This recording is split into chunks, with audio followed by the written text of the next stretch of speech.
Oh, hell yeah. This is Best of NWF, and this is our first post show in history.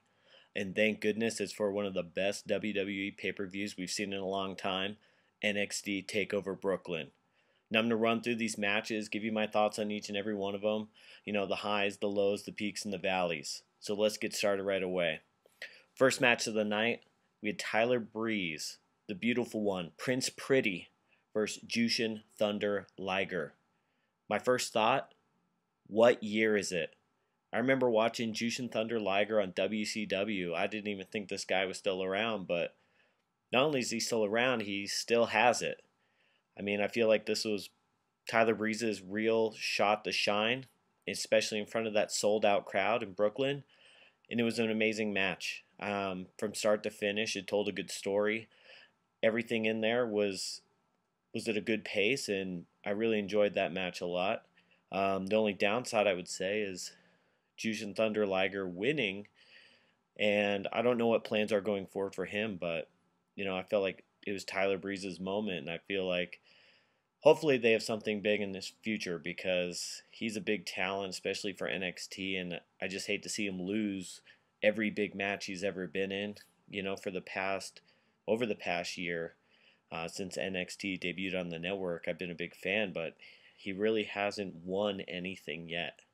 So hopefully going forward that changes for the better. Oh man, next up we have the Tag Team Championship. Blake and Murphy with Alexa Bliss with the Vaude Villains. Now this was pretty exciting leading up to this match as far as who was going to be the female counterpart of the Vaude Villains. The crowd had been chanting blue pants for weeks, and blue pants we received. Now, her story is quite amazing. Definitely how she became so popular with the NXT universe, and I was happy to see her out there and give her time to shine. Now, this match was non-stop action from beginning to end. Classic tag team match, great hot tag, great stuff outside the ring, perfect use of the women on this match. I was really impressed with how they used it. I mean, it's kind of cliche, but it really worked for this match, and I was really happy to finally see the Vaude Villains get their due. It was really exciting, and it was a long time coming. No disrespect to Blake and Murphy. I mean, they've been great tag team champs for a while now. I would have never thought they'd be tag team champions for over 200 days, but they've really kept it entertaining. I just hope next for the NXT tag division, we get to see Enzo and Cass finally get their shot as well. But the Vaudevillains, I mean, all the praise in the world. That was a great match. Lots of action for that one. Next up, we have Apollo Crews, brand new NXT superstar, formerly Uhaa Nation, versus the Perfect 10, Ty Dillinger. When Ty Dillinger came out, I don't know if I was impressed at all with him. I know the crowd's really behind him. The Perfect 10 gimmick, I'm not into at all. I mean, we'll see how it goes, see what he does with it. I mean, hopefully it becomes something very hot, but for right now, for me, he looks very out of place. Now, for Apollo Crews, I've been really looking forward to him finally having his first match, and when he came out with that name, I wasn't too sure about it. The match was good. It was very short, but I can't wait to see more to see what he's going to bring to the table, especially with that reputation he brings along. And obviously, Apollo Crews picked up the victory on there. I think that was just, he's got to start out with some momentum, and Ty Dillinger, he gets some face time with a bigger crowd, a bigger audience, so that's good for him as well. Next match after that was one of my most anticipated of this pay-per-view is Baron Corbin versus Samoa Joe. Now, Baron Corbin, we really haven't seen that much from him as far as a lengthy match, and I was a little worried to see how he was going to handle the spotlight and the pressure of wrestling for more than a couple minutes. But he held his own against Joe. Now, Joe, I was really excited when he arrived to NXT, and ever since he's been around, I mean, I have to be honest, his performances are underwhelming. I don't know if it's direction they give him in the Full Sail, to kind of tone it down, but I'm really waiting for him to kick it in that next gear. He's not getting any younger, and these are young guys he's working with, so I want to see a little more out of Samoa Joe. He's kind of been disappointing me with every match.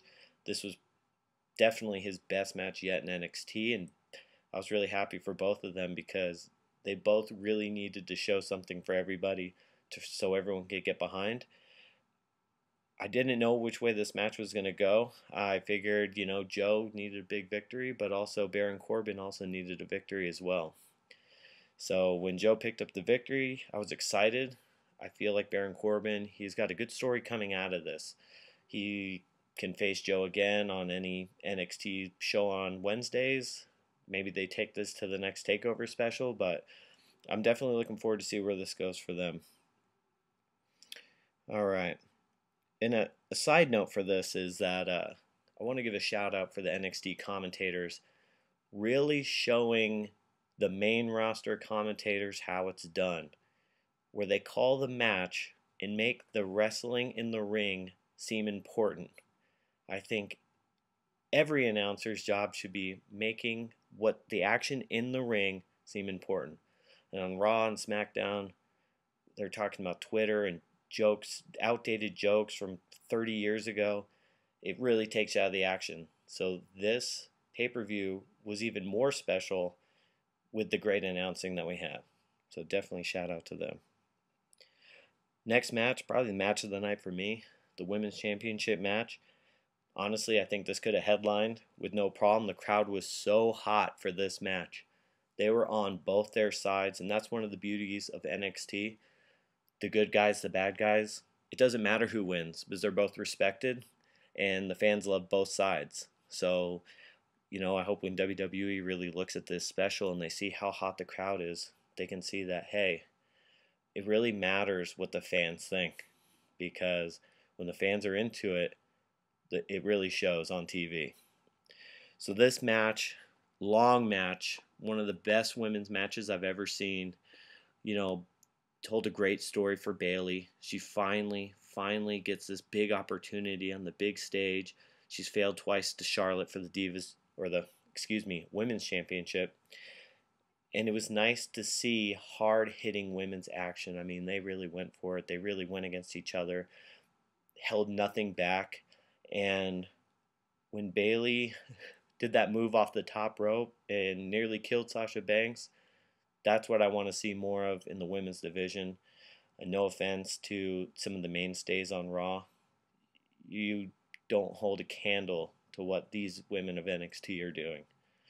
So when Bayley won the championship, those tears, those were for real. And that's something that some of these other supermodel divas, they'll never have the fans behind them like that. And it was just an amazing match. I can't wait to even watch it again. So you have Bayley winning the championship, and it'll be interesting going forward what's going to happen in the women's division NXT. We had the new diva have her little promo on the Takeover special, so we'll see what she's bringing. If it's just Bayley there alone, I mean, she's gonna have it all on her shoulders, so it's going to be interesting to see what she could do with that. Next up, Kevin Owens, Finn Balor, the Demon, for the NXT Championship. It was amazing to see Kevin Owens, Finn Balor headline a pay-per-view, which they should have headlined the Beast in the East special, because they have such a hardcore fan base and the fans truly love both sides. And this was one of the most hard-hitting ladder matches I've ever seen. It was not pretty, and some of the spots off the ladders, how they fell, something I've never quite seen before, where no matter what angle they fell off the ladder, they seemed to fall on the other ladder that was on the ground. Some amazing spots off the top, the coup de grace from the top of the ladder was quite amazing. Hopefully Finn Balor didn't hurt his leg too bad on that one. When he finally climbed to the top and grabbed that championship, it was truly exciting to see what's next for NXT for this one as well. You have Finn Balor and Bayley, headline the shows, and it's going to be very fun from here on out. For Kevin Owens, we're going to see tomorrow night what he can do against Cesaro. You know, I was kind of going both ways on this. He really needs a victory. You know, he beat John Cena, that's great, but he's been on quite a losing streak since then. So, as much as I want to see Cesaro win tomorrow night, I'm really looking forward to Kevin Owens actually picking up that win by hook or by crook. I mean, it'd be nice if maybe Sami Zayn cost him the match and that started a main roster feud, but I don't know how healed up his shoulder is. I'll probably be a few months away, but whenever that happens, I'll be exciting as well. Now, this pay-per-view from top to bottom was great action, great storytelling. They've been telling the story in the weeks leading up, something that Raw never does leading up to a pay-per-view. You have SummerSlam coming up, and what feuds are really relevant besides Undertaker and Brock Lesnar? The NXT really showed how great wrestling can be when you take care of your hardcore fans, the fans that really care. NXT sold out an arena that SummerSlam sold out. I mean, that's pretty amazing, and hopefully going forward this opens up the eyes to WWE, where on Raw we could get more NXT styled action. I'm happy they're separate brands because they can really cultivate something different. You know, I've been to Ring of Honor, I've been to TNA, I've been to all these other smaller promotions, and the one thing they always lack is that WWE production value, and NXT definitely has it, and I'm looking forward to everything they have going forward. Probably the best reason to have the network, you know.